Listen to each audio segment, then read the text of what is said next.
Welcome back to my channel A2 Tips and Tricks. இந்த video நம்ம என்ன பார்க்க போகிறோம்னா ஃபினான்ஷியல் அக்கௌண்டிங்கில் fire insurance claims chapter sums தான் பார்க்க போகிறோம். ஓகே, ஸோ இந்த வீடியோவில் நம்ம 9th சம் பார்க்க போகிறோம். ஸோ நான் ஆல்ரெடி இந்த சாப்டரில் 1 to 14 சம்ஸ் வரைக்கும் அப்லோட் பண்ணியிருக்கேன். ஸோ அதில் பார்த்தீங்கன்னா இந்த 9th சம் 6, 7, 9 and 15 இது மட்டும் தான் லெஃப்ட் ஆயிருக்கு. ஸோ இப்போ நம்ம 9th சம் பார்க்கலாம். ஃபர்ஸ்ட் கொஸ்டின் ரீட் பண்ணிவிட்டு அதுக்கப்புறம் நம்ம ஆன்சர்ஸ் போயிடலாம். Merchants godown got fire on November 3, 2012 at night, causing serious damage to the stock. The following information is updated from the books and records salvaged. Okay, so நம்மளுக்கு வந்துட்டு salvaged value கொடுக்கல. So எப்போ fire accident நடந்திருக்கு அப்படின்னு நம்மளுக்கு அந்த date கொடுத்துருக்காங்க. Next நம்மளுக்கு வந்துட்டு opening stock, closing stock, purchase, sales திருப்பியும் 2012 பர்ச்சேஸ் சேல்ஸ் கொடுத்துருக்காங்க. Next assuming that the rate of gross profit on sales has been the same in 2012 and 2011. So என்ன சொல்கிறாங்க, gross profit வந்துட்டு 2011க்கும் 2012க்குமே சேம் தான். Okay, so estimate the value of the stock in the godown at the time of the fire. So உங்களுக்கு இந்த கொஸ்டினில் amount of claim கண்டுபிடிக்க சொல்லலை, வெறும் நீங்கள் வந்து குடவுனில் stock on date of fire. Okay, so அந்த ஃபயர் அன்னைக்கு எவ்வளோ ஸ்டாக்ஸ் இருந்திருக்கு வெறும் நீங்கள் மெமராண்டம் ட்ரேடிங் அக்கௌண்ட்டோட நிறுத்திக்கிட்டால் போதும். அமௌண்ட் ஆஃப் கிளைம் கண்டுபிடிக்கணும்னு தேவையில்லை. ஸோ அதனால தான் நம்மளுக்கு இந்த கொஸ்டினில் சால்வேஜ்டு வேல்யூ கொடுக்கல. புரிஞ்சுதா? ஸோ இந்த கொஸ்டினில் நம்மளுக்கு சால்வேஜ்டு வேல்யூ கொடுக்கல. ஸோ நம்மளுக்கு அமௌண்ட் ஆஃப் கிளைம் கண்டுபிடிக்கணும் சொல்லலை, வெறும் நீங்கள் stock on date of fire மட்டும் கண்டுபிடிச்சா போதும். ஓகேவா? ஸோ ஃபயர் இன்சூரன்ஸ் அப்படி ஃபயர் ஆக்சிடெண்ட் அப்படிங்கிற ஒரு கொஸ்டின் வந்துட்டாவே உங்களுக்கு மைண்டில் வர்றது 2 அக்கௌண்ட் நீங்கள் ப்ரிப்பேர் பண்ணணும். ஒன்று நார்மல் ட்ரேடிங் அக்கௌண்ட், இன்னொன்று memorandum trading account. Trading account, normal trading account வந்துட்டு ஃபயர் ஆக்சிடெண்ட் நடந்ததுக்கு ப்ரீவியஸ் இயருக்கு தான் நார்மல் ட்ரேடிங் அக்கௌண்ட். எந்த இயரில் ஃபயர் ஆக்சிடெண்ட் நடந்திருக்கோ அந்த இயருக்கு தான் நம்ம மெமராண்டம் ட்ரேடிங் அக்கௌண்ட் க்ரியேட் பண்ண போகிறோம். ஸோ நீங்கள் நார்மலாக ஒரு ட்ரேடிங் அக்கௌண்ட் கண்டுபிடிச்சிங்கன்னா வெறும் கிராஸ் ப்ராஃபிட் மட்டும்தான் உங்களால் கண்டுபிடிக்க முடியும். மெமராண்டம் ட்ரேடிங் அக்கௌண்ட் நீங்கள் கண்டுபிடிச்சா மட்டும்தான் நீங்கள் ஸ்டாக் ஆன் டேட் ஆஃப் ஃபயரோட வேல்யூ உங்களுக்கு தெரியும். ஸோ அதனால தான் நம்ம இந்த ஃபயர் ஆக்சிடென்ட்டோட சம், ஃபயர் இன்சூரன்ஸ் கிளைம்ஸ்னாவே நம்ம 2 அக்கௌண்ட்ஸ் க்ரியேட் பண்ணுறோம், memorandum trading account and then trading account. ஓகேவா? ஸோ இப்போ நம்ம கொஸ்டின் ரீட் பண்ணியாச்சு. ஸோ டேரெக்டாக நம்ம இப்போ answers. Sum number 9, fire insurance கிளைம்ஸ்க்காக உங்களுக்கு என்ன சொல்லியிருக்கேன், 2 அக்கௌண்ட் க்ரியேட் பண்ண போகிறோம். Normal trading account, memorandum trading account. Memorandum trading account வந்து எந்த வருஷத்தில் நம்மளுக்கு ஃபயர் ஆக்சிடென்ட் நடந்திருக்கோ அந்த வருஷத்துக்கு தான் memorandum trading account. Normal trading account வந்துட்டு ஃபயர் ஆக்சிடென்ட் நடந்த இயருக்கு ப்ரீவியஸ் இயர் தான் ட்ரேடிங் அக்கௌண்ட் க்ரியேட் பண்ண போகிறோம். ஓகே, ஸோ ட்ரேடிங்னாவே நமக்கு தெரியும் opening stock, closing stock, purchase, sales. ஓகேவா? ஸோ இதை வச்சு தான் நம்ம போட போகிறோம். Okay, so 2 opening stock, first எல்லாத்தையும் எழுதிடுங்க. 2 purchase and then by sales, by closing stocks. Okay, so இதுதான் நம்மளோட நார்மலான ட்ரேடிங் அக்கௌண்ட். ஸோ ஓப்பனிங் ஸ்டாக்கோட வேல்யூ உங்களுக்கு டேரெக்டாக என்னன்னு கொடுக்கல, ஸ்டாக் ஆன் ஃபஸ்ட்டு 12/2011 நீங்கள் டேரெக்டாக 2000 அவளோட ஓப்பனிங் ஸ்டாக் கொடுத்துட்டாங்க, எழுதிடுவீங்க. நம்மளுக்கு கொஸ்டின் என்ன கொடுத்துருக்காங்க, ஸ்டாக் ஆன் 31st December 2010, அதாவது 2010ஓட க்ளோசிங் ஸ்டாக் அப்படின்னு கொடுத்துருக்காங்க. ஸோ 2010ஓட க்ளோசிங் ஸ்டாக் தான் 2011ஓட ஓப்பனிங் ஸ்டாக். ஸோ நீங்கள் இப்போ 2011ஓட ஓப்பனிங் ஸ்டாக்கோட வேல்யூ 45,000. ஓகேவா? ஸோ உங்களுக்கு டேரெக்டாக அந்த அமௌண்ட்டை கொடுக்காம 2010ஓட க்ளோசிங் ஸ்டாக் அப்படின்னு கொடுத்துருக்காங்க. ஓகே, ஸோ 2010ஓட ப்ரீவியஸ் இயரோட க்ளோசிங் ஸ்டாக் தான் கரண்ட் இயரோட ஓப்பனிங் ஸ்டாக். ஓகேவா? ஸோ நெக்ஸ்ட் பார்த்தீங்கன்னா stock on 31st December 2011. So இதோட க்ளோசிங் ஸ்டாக் நம்மளுக்கு டேரெக்டாக 2011க்கு வந்து டிசம்பர் மந்தோட க்ளோசிங் ஸ்டாக்கோட வேல்யூ டேரெக்டாக கொடுத்துட்டாங்க. ஸோ இதோட க்ளோசிங் ஸ்டாக் பார்த்தீங்கன்னா 50,000. நெக்ஸ்ட் பார்த்தீங்கன்னா பர்ச்சேஸ், 2011ஓட purchase value 4,75,000. Okay, so remaining நம்மளுக்கு என்ன இருக்குது, சேல்ஸ் இருக்குது. சேல்ஸோட வேல்யூ 2011 பார்த்தீங்கன்னா 5,87,000. Okay, so 5,87,500. ஓகே, ஸோ நம்மளுக்கு நார்மலாக ட்ரேடிங் அக்கௌண்ட் க்ரியேட் பண்ணால் நம்ம என்ன கண்டுபிடிப்போம், 2 கிராஸ் ப்ராஃபிட்டோட வேல்யூ தான் நம்ம கண்டுபிடிக்க போகிறோம். ஓகே, பேலன்சிங் ஃபிகரோட அமௌண்ட் தான் நம்மளுக்கு வந்து கிராஸ் ப்ராஃபிட்டோட வேல்யூ. ஓகே, 5,87,500 + 50,000 நம்மளுக்கு என்ன வேல்யூ டோட்டல் 6,37,500 ஓகே ஸோ இதுதான் நம்மளோட டோட்டல் 6,37,500 இப்போ வெறும் 45,000யும் 4,75,000 ஆட் பண்ணால் நம்மளுக்கு டோட்டலாக 5,20,000 வருது ஸோ இதில் நம்ம வந்து 6,37,500 மைனஸ் பண்ணால் we will get 1,17,500 இதுதான் நம்மளோட பேலன்சிங் ஃபிகர் புரிஞ்சுதா இந்த ரெண்டு அமௌண்ட்டையும் நீங்கள் ஆட் பண்ணி டோட்டல் அமௌண்ட்டோட மைனஸ் பண்ணிங்கன்னா உங்களுக்கு கிராஸ் ப்ராஃபிட் வேல்யூவோட அமௌண்ட் கிடச்சிருச்சு ஸோ இப்போ இதை நீங்கள் மூணுத்தையுமே ஆட் பண்ணால் உங்களுக்கு இந்த வேல்யூ வருதான்னு நீங்கள் ரீசெக் பண்ணிக்கணும் okay so 45,000 plus 4,75,000 plus 1,17,500 add பண்ணால் உங்களுக்கு வந்து 6,37,500 கிடச்சிருச்சு ஸோ ட்ரேடிங் அக்கௌண்ட் முடிஞ்சிருச்சு நெக்ஸ்ட் ஸ்டெப் என்னது நம்ம கண்டுபிடிச்ச கிராஸ் ப்ராஃபிட்டை வச்சு ஜிபி ரேஷியோ கண்டுபிடிக்க போகிறோம் அதாவது கிராஸ் ப்ராஃபிட்டோட ரேஷியோ ஸோ கிராஸ் ப்ராஃபிட்டோட ரேஷியோ என்னது gross profit divided by sales into 100 so நம்மளோட டோட்டல் gross profit என்ன வேல்யூ கண்டுபிடிச்சோம் 1,17,500 ஸோ இது டிவைடட் பை சேல்ஸோட வேல்யூ என்னது நம்மளுக்கு 5,87,500 இன்ட்டு 100 கண்டுபிடிச்சோன்னா நம்மளுக்கு வந்துட்டு டோட்டல் ஜிபி ரேஷியோ கிடச்சிரும் okay so 1,17,500 divided by 5,87,500 okay so into 100 we will get 20% okay so நம்மளோட ஜிபி ரேஷியோ என்னது 20% ஸோ இதை வச்சு தான் நம்ம மெமராண்டம் ட்ரேடிங் அக்கௌண்ட் கிரியேட் பண்ண போகிறோம் ஸோ இதுக்குமே தி சேம் ப்ரொசீஜர் ஆனால் நீங்கள் மெமராண்டம் ட்ரேடிங் அக்கௌண்ட்டில் நோட் பண்ண வேண்டியது நீங்கள் எழுதுகிறப்போ memorandum trading account as on 3/11/2012 அப்படின்னு எழுதலாம் அஸ் ஆன் 3/11/2012 இப்படின்னு எழுதலாம் இல்லை ஃப்ரம் போட்டு அந்த வருஷத்தோட ஸ்டார்டிங் January 1, 2012 இருந்து எந்த வருஷத்தில் ஃபயர் ஆக்சிடென்ட் நடந்திருக்கு அந்த ஸ்பெசிஃபிக் டேட் கொடுத்துருக்காங்களோ ஃப்ரம் 1/1/2012 to 3/11/2012 இந்த மாதிரி நீங்கள் எழுதலாம் இந்த 2 waysல தான் நீங்கள் எழுத முடியும் ஓகேவா நெக்ஸ்ட் பர்டிகுலர்ஸ் ருபீஸ் காலம்ஸில் எழுதிருக்கேன் இதுக்கும் அதே மாதிரி 2 opening stock 2 purchase buy sales memorandum trading அக்கௌண்ட்டில் க்ளோசிங் ஸ்டாக் கிடையாது அதுக்கு பதிலாக தான் நம்ம என்ன கண்டுபிடிக்க போகிறோம் stock on date of fire okay so fire accident நடந்த வருஷத்தில் எவ்வளோ ஸ்டாக் வந்து அந்த இதில் இருந்திருக்கு அதுதான் நம்ம கண்டுபிடிக்க போகிறோம் இதுதான் balancing figure so memorandum trading அக்கௌண்ட்டில் நம்மளுக்கு க்ளோசிங் ஸ்டாக் கிடையாது stock or date of fire தான் இருக்குது ஓகேவா so to gross profit okay இதுதான் ட்ரேடிங் அக்கௌண்ட்டுக்கும் மெமராண்டம் ட்ரேடிங் அக்கௌண்ட்டுக்குள்ள டிஃப்ரெண்ட் நார்மலான ட்ரேடிங் அக்கௌண்ட்டில் நீங்கள் வெறும் கிராஸ் ப்ராஃபிட் மட்டும் தான் கண்டுபிடிப்பீங்க closing stock opening stock purchase சேல்ஸ்லாம் நீங்கள் போட்டு கிராஸ் ப்ராஃபிட் மட்டும் தான் கண்டுபிடிக்க போகிறோம் மெமராண்டமில் கிராஸ் ப்ராஃபிட்டோட வேல்யூவை எழுதி வெறும் stock on date of fire மட்டும் தான் கண்டுபிடிக்க போகிறோம் okay so 2 opening stock memorandum trading அக்கௌண்ட்டுக்கு ஸ்பெசிஃபிக்காக ஓப்பனிங் ஸ்டாக் கொடுக்க மாட்டாங்க நம்ம கண்டுபிடிச்ச 2011 அதாவது ப்ரீவியஸ் இயரோட க்ளோசிங் ஸ்டாக் தான் கரண்ட் இயரோட ஓப்பனிங் ஸ்டாக் ஸோ இந்த வருஷத்தோட ஓப்பனிங் ஸ்டாக் க்ளோசிங் ஸ்டாக்கோட வேல்யூ என்னது 50,000 ஸோ இந்த 50,000 தான் 2012க்குள்ள ஓப்பனிங் ஸ்டாக்கோட வேல்யூ 50,000 புரிஞ்சுதா எப்போதுமே போன வருஷத்தோட க்ளோசிங் ஸ்டாக் தான் கரண்ட் இயரோட opening stock okay so next பார்த்தீங்கன்னா பர்ச்சேஸ் 2012க்கு என்ன பர்ச்சேஸ் வேல்யூ 4,40,000 நெக்ஸ்ட் சேல்ஸோட வேல்யூ என்னது 2012க்கு வெறும் 4 lakh ஓகேவா ஸோ நீங்கள் இந்த மாதிரி வேல்யூஸ் எழுதுகிறப்போ கொஞ்சம் கேர்ஃபுல்லாக எழுதுங்க ஏன்னா உங்களுக்கு ஆர்டர் வைஸ் கொடுக்கல அவங்க சேல்ஸ் மேலே கொடுத்து பர்ச்சேஸ் கீழே கொடுத்துருக்காங்க பர்ச்சேஸ் 2011ஓட வேல்யூ பர்ச்சேஸ் வேல்யூவை மேலே கொடுத்துட்டு சேல்ஸ் வேல்யூ 2011க்குள்ளதை கீழே கொடுத்துருக்காங்க ஸோ நீங்கள் எழுதுகிறப்போ எந்த இயர்க்குள்ளதுன்னு கரெக்டாக பார்த்து பொறுமையாக எழுதுங்க ஓகேவா ஸோ நம்மளுக்கு வந்து கிராஸ் ப்ராஃபிட் வேல்யூ என்னது கிராஸ் ப்ராஃபிட்டோட பெர்சன்டேஜ் 20,000 ஸோ இப்போ நீங்கள் கிராஸ் ப்ராஃபிட் எப்படி கண்டுபிடிப்பீங்க சேல்ஸ் 4 lakhல கிராஸ் ப்ராஃபிட்டோட பர்சன்டேஜ் என்னது 20%. ஸோ டோட்டல் சேல்ஸில் 20% தான் நம்மளுக்கு கிராஸ் ப்ராஃபிட். ஓகே, ஸோ 4 lakhல 20% நம்மளுக்கு 80,000. ஸோ இதுதான் நம்மளோட கிராஸ் ப்ராஃபிட் வேல்யூ. ஓகேவா? ஸோ கிராஸ் ப்ராஃபிட் ரேஷியோ நம்ம எது கண்டுபிடிச்சோன்னா மெமோராண்டம் ட்ரேடிங் அக்கௌண்ட்டுக்கு கிராஸ் ப்ராஃபிட் வேல்யூ கேல்குலேட் பண்ணுறதுக்கு தான்.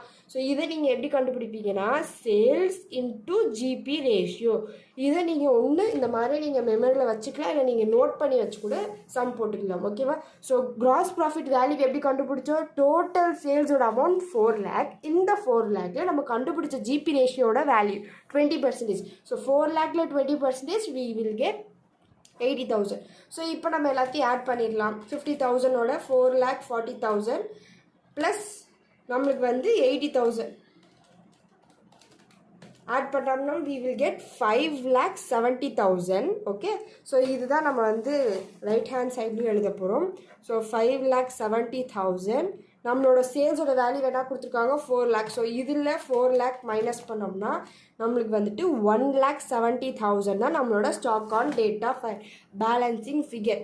டோட்டல் வந்துட்டு 5,70,000. இதில் சேல்ஸோட அமௌண்ட் ஆல்ரெடி 4 lakhs இருக்குது. ஸோ இது ரெண்டுத்தையும் மைனஸ் பண்ணால் நம்மளுக்கு வந்து 1,70,000 கிடச்சிருச்சு. இப்போ ரெண்டுத்தையும் ஆட் பண்ணால் நம்மளுக்கு டோட்டல் 5,70,000 கிடச்சிருச்சு. ஓகேவா? ஸோ இதுதான் பேசிக் சம். ரொம்ப ரொம்ப ஈஸி சம் தான். இதில் உங்களுக்கு சால்வேஜ்டு வேல்யூ கொடுக்கல. கொடுத்துருந்தா நீங்கள் என்ன எழுதிருப்பீங்க? Amount of claim is equal to salvaged value minus stock on date of ஃபயர்னு போட்டு கேல்குலேட் பண்ணி டோட்டல் அமௌண்ட் ஆஃப் கிளைமோட வேல்யூ எழுதிப்போம்.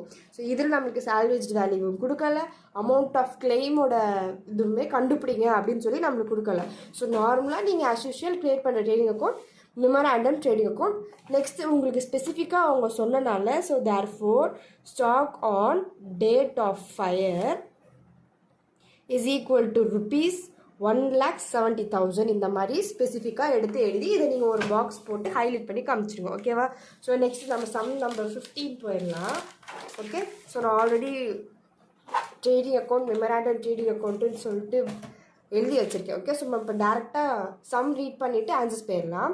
ஸோ இந்த 15th சம் வந்து கொஞ்சம் இம்பார்ட்டண்ட்டான ஒரு சம், மார்க் பண்ணி வச்சுக்கோங்க உங்கள் புக்கில். Okay, so fire occurred in the premises of X limited on 10/10/2014. Okay, so all stocks were destroyed except to the extent of 6,200. Okay, so நம்மளுக்கு ஸ்பெசிஃபிக்காக இதுதான் வந்துட்டு சால்வேஜ்டு வேல்யூன்னு கொடுக்காம ஃபயர் ஆக்சிடெண்ட்டில் வந்துட்டு எல்லா ஸ்டாக்ஸுமே எரிஞ்சிருச்சு. Okay, so all stocks were destroyed, எல்லாமே எரிஞ்சிருச்சு except to the extent of 6,200.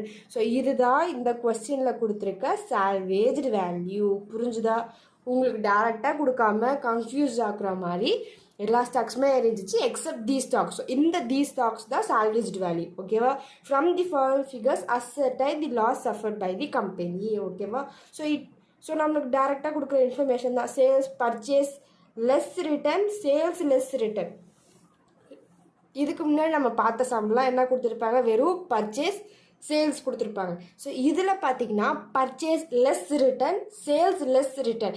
இப்போ உங்களுக்கு பர்ச்சேஸும் கொடுத்து பர்ச்சேஸ் லெஸ் ரிட்டர்ன் கொடுத்துருந்தா டோட்டல் பர்ச்சேஸ் வேல்யூவில் பர்ச்சேஸ் லெஸ் ரிட்டனை மைனஸ் பண்ணியிருப்பீங்க. உங்களுக்கு இந்த கொஸ்டினில் பர்ச்சேஸ் கொடுக்கல, சேல்ஸும் கொடுக்கல, வெறும் purchase less return, sales less return இதான் கொடுத்துருக்காங்க. ஸோ இதில் நீங்கள் எதையுமே மைனஸ் பண்ண வேணாம். அப்படியே நீங்கள் டேரெக்டாக பர்ச்சேஸ் இருந்தால் எப்படி எழுதுவீங்களோ அதே மாதிரி எழுதினாவே போதும். ஓகேவா? ஸோ பர்ச்சேஸ் சேல்ஸ் வேல்யூ கொடுத்துட்டு நம்மளுக்கு அடிஷ்னலாக என்ன இன்ஃபர்மேஷன்ஸ் கொடுத்துருக்காங்க? It was the practice at the firm to value stock at cost less 10%. ஓகேவா? என்ன கொடுத்துருக்காங்க? ஸ்டாக்கோட காஸ்ட் வந்துட்டு 10% லெஸ் ஆகிருக்கு அப்படின்னு சொல்லியிருக்காங்க. ஏன் லெஸ் ஆகிருக்கு? ஓகே, நான் ஜூம் பண்ணுறேன். Okay, okay, so it was the practice at the firm to value stock cost வந்துட்டு 10% லெஸ். அப்படின்னா நம்மளுக்கு கொடுத்துருக்க ஸ்டாக்கோட வேல்யூ என்னது 36,000. க்ளோசிங் ஸ்டாக்கோட வேல்யூ வேணாது நம்மளுக்கு 22,500. இந்த 36,000ம் 22,500 ஒரிஜினல் ஸ்டாக்கோட ப்ரைஸ் கிடையாது. ஸோ இந்த ப்ரைஸில் 10% நம்ம ரெடியூஸ் பண்ணி தான் நம்ம வந்து ட்ரேடிங் அக்கௌண்ட்டில் எழுத போகிறோம். ஓகேவா? ஸோ அதே மாதிரி இயர்லி இன் 2014 பார்த்தீங்கன்னா prices were raised by 5%. So நம்ம 2 அக்கௌண்ட் க்ரியேட் பண்ணுறோமா, 2013க்கு ஒன்று 2014க்கு ஒன்று. 14ல் தான் ஃபயர் ஆக்சிடென்ட் நடந்திருக்கு. ஸோ நம்ம க்ரியேட் பண்ண போகிற மெமராண்டம் ட்ரேடிங் அக்கௌண்ட்டில் 5% கிராஸ் ப்ராஃபிட்லேயும் சேல்ஸ்லேயும் நம்ம இன்க்ரீஸ் பண்ணி கிராஸ் ப்ராஃபிட் வேல்யூ கண்டுபிடிக்க போகிறோம். ஓகே, நான் அது சம் போடுறப்போ உங்களுக்கு எக்ஸ்பிளைன் பண்ணுறேன். ஓகேவா? ஸோ நார்மலாக நம்மளுக்கு கொடுக்குற இன்ஃபர்மேஷன்ஸ் கொடுத்துட்டாங்க, சால்வேஜ் வேல்யூவும் கொடுத்துட்டாங்க. நீங்கள் அமௌண்ட் ஆஃப் கிளைம் தான் கண்டுபிடிக்க போகிறீங்க. பட் எக்ஸ்ட்ரா அடிஷ்னல் இன்ஃபர்மேஷன் என்ன சொல்லியிருக்காங்க, 5% ப்ரைஸ் வந்து 2014ல் இன்க்ரீஸ் ஆகிருக்கு. ப்ளஸ் காஸ்ட் அந்த ஸ்டாக்கோட வேல்யூவில் 10% லெஸ் ஆகிருக்கு அப்படின்னு சொல்கிறாங்க. ஸோ இது ரெண்டும் தான் நம்ம பார்க்க போகிறோம். ஸோ ஃபஸ்ட் நம்ம வந்துட்டு டோட்டல் ஓப்பனிங் ஸ்டாக் என்னது 36,000. ஸோ இதுதான் நம்மளோட ஓப்பனிங் ஸ்டாக்கோட வேல்யூ. க்ளோசிங் ஸ்டாக்கோட வேல்யூ என்னது 22,500. ஸோ இதில் 100%ல் நம்மளுக்கு 10% லெஸ் ஆகிருக்கு. ஸோ மீதி இருக்கிறது 90% தான். புரிஞ்சுதா?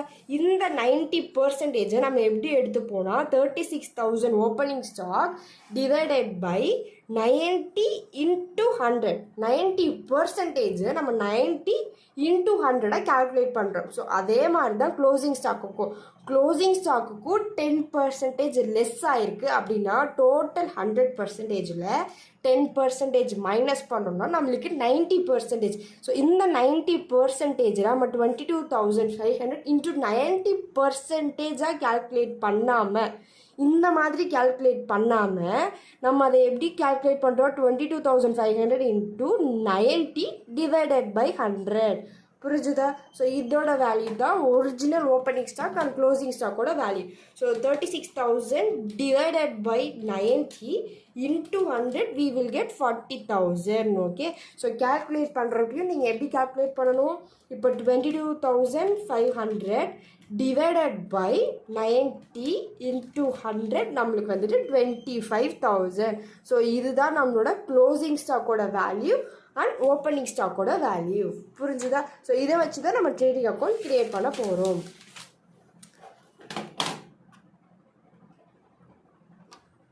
ஓகே, இப்போ நம்ம சம் போயிடலாம்.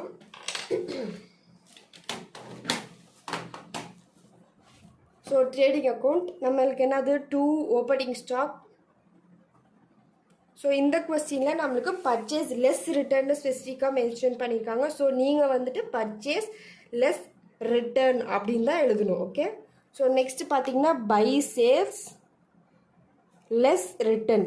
ஓகே, ஸோ வெறும் சேல்ஸ்ன்னு கொடுத்தா நீங்கள் சேல்ஸ்ன்னு எழுதணும். நம்மளுக்கு சேல்ஸ் லெஸ் ரிட்டர்ன் கொடுத்துருக்கனால நீங்கள் அதை தான் மென்ஷன் பண்ணி ஆகணும். And then by closing stock. Okay, so நம்ம இந்த ட்ரேடிங் அக்கௌண்ட்டில் என்ன கண்டுபிடிப்போம், கிராஸ் ப்ராஃபிட் தானே. So gross profit balancing figure. Okay, so நம்மளுக்கு என்ன சொல்லியிருக்காங்க இந்த கொஸ்டினில், ஓப்பனிங் ஸ்டாக் வந்துட்டு 10% லெஸ் ஆகிருக்கு. ஸோ அதுக்கு நம்ம கீழே ஒரு கேல்குலேஷன் போட்டோம்ல. ஸோ வெறும் நீங்கள் 40,000 எடுத்து எழுதினாவே போதும். ஸோ உங்களுக்கு புரியறதுக்காக நான் அகெயின் அதை எழுதுகிறேன். ஸோ டோட்டல் ஸ்டாக்கோட வேல்யூ 36,000 ஓப்பனிங் ஸ்டாக். இதில் 10% லெஸ் ஆகிடுச்சு அப்படின்னா டோட்டல் 100%ல் 10% லெஸ் அப்படின்னா நம்மளுக்கு 90%. அந்த 90% நம்ம எடுத்துக்காமல் 36,000 டிவைடட் பை 90 into 100 எடுத்துக்கிறோம். ஓகேவா? ஸோ நெக்ஸ்ட் அதே மாதிரி க்ளோசிங் ஸ்டாக்குக்கும் பார்த்தீங்கன்னா 22,500. இதுக்குள்ளேயும் 10% லெஸ்னா 100 minus 10 we will get 90%. So இதையும் நம்ம 90% எடுத்துக்காமல் 22,500 டிவைடட் பை 90 into 100. ஓகேவா? நெக்ஸ்ட் நம்மளுக்கு பர்ச்சேஸ் லெஸ் ரிட்டர்ன் ஃபார் 2013 என்ன வேல்யூ கொடுத்துருக்காங்க, 1,45,000. 1,45,000. சேல்ஸ் ரிட்டர்ன் பார்த்தீங்கன்னா 2 lakhs. ஓகே, ஸோ இதை நம்ம கால்குலேட் பண்ணிடலாம். So 36,000 divided by 90 into 100 we will get 40,000. Okay, so 40,000. Next closing ஸ்டாக்கோட வேல்யூ என்னது 22,500 divided by 90 into 100 we will get 25,000. Okay, so இந்த 2,00,000யும் 2,25,000 add பண்ணால் we will get 2,25,000. ஸோ இந்த 2,25,000 நம்ம இந்த சைட் டோட்டல்லி எழுதிட்டு இப்போ நம்மளுக்கு 40,000யும் 1,45,000 ஆட் பண்ணால் 1,85,000. ஸோ இதில் 2,25,000 மைனஸ் பண்ணால் we will get gross ப்ராஃபிட்டோட அமௌண்ட் பேலன்சிங் ஃபிகர் பண்ணால் 40,000. புரிஞ்சுதா? ஸோ இது ரெண்டுத்தையும் ஆட் பண்ணிங்கன்னா உங்களுக்கு வந்துட்டு 1,80,000. ஓகே, ஸோ 1,45,000யும் 40,000 ஆட் பண்ணால் 1,85,000 வருது. ஸோ டோட்டல் 2,25,000ல நம்ம 1,85,000 மைனஸ் பண்ணால் 40,000 கிடச்சிருச்சு. இப்போ இது மூணுத்தையும் நீங்கள் ஆட் பண்ணிங்கன்னா 2,25,000 கிடச்சிடும். ஓகே, ஸோ இதிலேருந்து நம்ம என்ன கண்டுபிடிப்போம்? ஜிபி ரேஷியோவா? ஸோ ஜிபி ரேஷியோட ஃபார்முலா நீங்கள் என்னது? Gross profit by sales into 100. ஏன்னா கிராஸ் ப்ராஃபிட் நம்ம கண்டுபிடிச்சோம் 40,000. சேல்ஸோட வேல்யூ என்னது? 2 lakhs. 2 lakhs into 100. So 40,000 divided by 2 lakhs into 100 we will get 20%. So gross ப்ராஃபிட்டோடது வந்து 20%. ஓகேவா? ஸோ நம்ம ட்ரேடிங் அக்கௌண்ட் முடிச்சாச்சு, ஜிபி ரேஷியோ கண்டுபிடிச்சாச்சு. Next memorandum trading account. So இதுக்குமே பார்த்தீங்கன்னா ஓப்பனிங் ஸ்டாக். ஸோ இந்த மெமராண்டம் ட்ரேடிங் அக்கௌண்ட்டுக்கும் நம்ம வெறும் பர்ச்சேஸ் கொடுக்காம இதுக்கும் purchase less return, sales less return தான் கொடுத்துருக்காங்க. So 2 purchase less return and then by சேல்ஸோட less return. Okay, and then memorandum trading அக்கௌண்ட்டில் க்ளோசிங் ஸ்டாக் கிடையாது. என்னது இருக்குது? Stock on date of fire. Okay, so stock on date of fire. So இதை தான் நம்ம வந்து பேலன்சிங் ஃபிகர் வச்சு கண்டுபிடிக்க போகிறோம். ஜிபி ரேஷியோ வச்சு நம்ம மெமராண்டம் ட்ரேடிங்குள்ளே கிராஸ் ப்ராஃபிட் கண்டுபிடிச்சிரும். ஓகேவா? ஸோ ஓப்பனிங் ஸ்டாக்கோட வேல்யூ என்னது? ப்ரீவியஸ் இயரோட க்ளோசிங் ஸ்டாக் தான் நம்மளுக்கு இந்த வருஷத்தோட ஓப்பனிங் ஸ்டாக். ஸோ 25,000. இந்த 25,000 நம்ம டேரெக்டாக ஓப்பனிங் ஸ்டாக்குக்கு எடுத்துக்கிட்டாச்சு. பர்ச்சேஸ் லெஸ் ரிட்டர்னோட வேல்யூ என்னது? 1,46,000. ஓகே, சேல்ஸோட வேல்யூ என்னது? 1,89,000. ஓகே, ஸோ இதில் நம்மளுக்கு அடிஷ்னலாக என்ன இன்ஃபர்மேஷன்ஸ் கொடுத்துருக்காங்க? 2014ல் ப்ரைஸ் வேர் ரைஸ்டு பை 5%. அப்படின்னா கிராஸ் ப்ராஃபிட் கண்டுபிடிக்கிறப்போ 5% இன்க்ரீஸ் ஆகிருக்கு ப்ரைஸ். அப்படின்னா நம்மளோட கிராஸ் ப்ராஃபிட் ரேஷியோ என்னது? 20%. ஓகே, ஸோ இந்த 20%ல் 5% இன்க்ரீஸ் ஆகிருக்கு. அப்படின்னா நம்மளுக்கு கிராஸ் ப்ராஃபிட் வந்துட்டு 25%. புரிஞ்சுதா? வெறும் 5% இன்க்ரீஸ் ஆகிருக்கு. ஸோ 20 + 5 நம்மளுக்கு 25. நெக்ஸ்ட்டு நம்ம கிராஸ் ப்ராஃபிட் எப்படி கண்டுபிடிப்போம்? Sales into gross profit ratio. Okay, so இதுதான் நம்மளோட ஜிபி ரேஷியோ, கிராஸ் ப்ராஃபிட் கண்டுபிடிக்கிறது. ஸோ சேல்ஸில் நம்ம வந்து 5% இன்க்ரீஸ் காட்டணும், கிராஸ் ப்ராஃபிட்லேயும் 5% இன்க்ரீஸ் காட்டணுமா? ஸோ இந்த ஜிபி ரேஷியோவில் தான் 20% தான் ஜிபி ரேஷியோ. ஸோ இதில் 5% இன்க்ரீஸ் தான் நம்ம இப்போ ஜிபி ரேஷியோ 25%. 20லேருந்து 25% ஆகிடுச்சு. இப்போ நம்மளுக்கு டோட்டல் சேல்ஸ் என்னது? 1,89,000. ஸோ இந்த 89,000 இட் இஸ் ஃபார் 100%. ஓகேவா? ஸோ அஸ்யூம் பண்ணிக்கோங்க 100%னா ஃபுல்லாக அந்த சேல்ஸோட அமௌண்ட் வந்து 100%க்குனா 1,89,000. ஸோ இந்த சேல்ஸோட 100%ல் ஒரு 5% ஆட் பண்ணிக்கிட்டிங்கன்னா 105. ஓகே, ஸோ இது ஆல்ரெடி 100% தான் இருக்குது. இதில் வந்து உங்களுக்கு லெஸ் 10%, லெஸ் 20% அப்படிலாம் எதுவுமே கொடுக்கல. ஸோ அசீம் பண்ணிக்கோங்க இந்த 1,89,000 இட் இஸ் ஃபார் 100%. ஸோ இந்த 100%ல் ஒரு 5% இன்க்ரீஸ் ஆகிருக்கனால 105. ஸோ இதை நீங்கள் எப்படி கேல்குலேட் பண்ணுவீங்கன்னா, இப்போ நம்மளுக்கு ஒரு கிராஸ் ப்ராஃபிட் வேல்யூ வேணாது 25%. So 25 divided by 105 into 100. ஏன் இங்கே 100னா இதுவுமே நம்மளுக்கு ஒரு பர்சன்டேஜ், இதுவுமே நம்மளுக்கு ஒரு பர்சன்டேஜ். ஸோ 25% டிவைடட் பை 105% நீங்கள் கால்குலேட் பண்ண முடியாது. வெறும் 25 divided by 105 into 100. Okay, So 25 divided by 105 into 100, we will get 23.81. Okay, so 809 இருக்கிறத நம்ம 5க்கு மேலே இன்க்ரீஸ் ஆகிருக்கனால 1 எடுத்திருக்கோம். Okay, so 23.81. ஓகேவா? ஸோ இந்த சம்மில் நீங்கள் ட்ரேடிங் அக்கௌண்ட்டில் ஓப்பனிங் ஸ்டாக் க்ளோசிங் ஸ்டாக் கூட 10 மைனஸ் பண்ணி 90 into 100ன்னு ஈஸியாக கேல்குலேட் பண்ணிடுவீங்க. பட் இந்த 5% இன்க்ரீஸில் தான் மேக்ஸிமம் நிறைய பேர் மிஸ்டேக் பண்ணுவீங்க. ஓகே, ஸோ ஃபஸ்ட்டு நீங்கள் வந்து சேல்ஸோட ஜிபி ரேஷியோவை மல்டிப்ளை பண்ணுவோமா? இப்போ ஜிபியோட ரேஷியோ என்னது 20%. ஸோ இதை பார்க்காதீங்க, 20%. இதில் 5% இன்க்ரீஸ்னால் எவ்வளோ? 25%. ஓகேவா? ஸோ ஜிபி கிராஸ் ப்ராஃபிட் எப்படி கண்டுபிடிப்போம்? Sales into gross profit ratio. இப்போ சேல்ஸ் பார்த்தீங்கன்னா ஆல்ரெடி அது 100%ல் தான் இருக்குது. இந்த 100%லேயும் ஒரு 5% இன்க்ரீஸ் ஆகிடுச்சுன்னா 105%. இப்போ எல்லாமே 5%லே இருக்குங்கிறதுனால 25 டிவைடட் பை 105 into 100 டோட்டலாக டிவைட் பண்ணி 100ல் பண்ணி நம்ம ஒரே ஒரு பர்சன்டேஜ் எடுக்க போகிறோம். அதுதான் 25 divided by 105 into 100, we will get 23.81%. இதுதான் மொத்தமான ஜிபி ரேஷியோட பர்சன்டேஜ். புரிஞ்சுதா? ஸோ இப்போ நம்மளோட சேல்ஸோட வேல்யூ என்னது? 1,89,000. ஸோ கிராஸ் ப்ராஃபிட் என்ன கண்டுபிடிப்போம்? சேல்ஸ் இன்ட்டு ஜிபி ரேஷியோவா? ஸோ இதோட சேல்ஸோட வேல்யூ என்னது? 1,89,000. ஸோ இப்போ நம்ம மொத்தமாக கண்டுபிடிச்ச பர்சன்டேஜோட வேல்யூ என்னது? 23.81%. ஸோ 23.81%. ஸோ நம்ம இப்போ கேல்குலேட் பண்ணிக்கலாம். 1,89,000 இன்ட்டு 23.81%.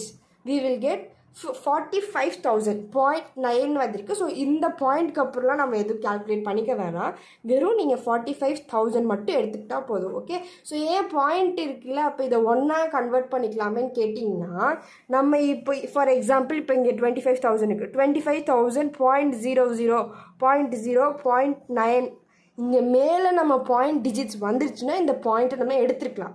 ஸோ நம்மளுக்கு இந்த பாயிண்ட் டிஜிட் இங்கே நம்ம எதுவுமே எடுக்கல, வெறும் 25,000 1,46,000 தான் எடுத்திருக்கோம். ஸோ இதுக்கு நீங்கள் வெறும் 45,000 மட்டும் நீங்கள் கேல்குலேட் பண்ணிக்கலாம். இல்லை நான் பாயிண்ட்டையும் ஆட் பண்ணி எழுதுனாலும் நீங்கள் ஆட் பண்ணி எழுதிக்கலாம். இதனால பெரிய டிஃப்ரென்ஷியேட்ஸ் வராது, வெறும் பாயிண்ட் வைஸ் தான் டிஃப்ரெண்ட் ஆகும். ஸோ நீங்கள் பாயிண்ட்டையும் எழுதிக்கிட்டாலும் நோ ப்ராப்ளம், நீங்கள் பாயிண்ட்டை எடுத்துக்காமல் வெறும் 45,000 மென்ஷன் பண்ணாலும் நோ ப்ராப்ளம். ஓகேவா?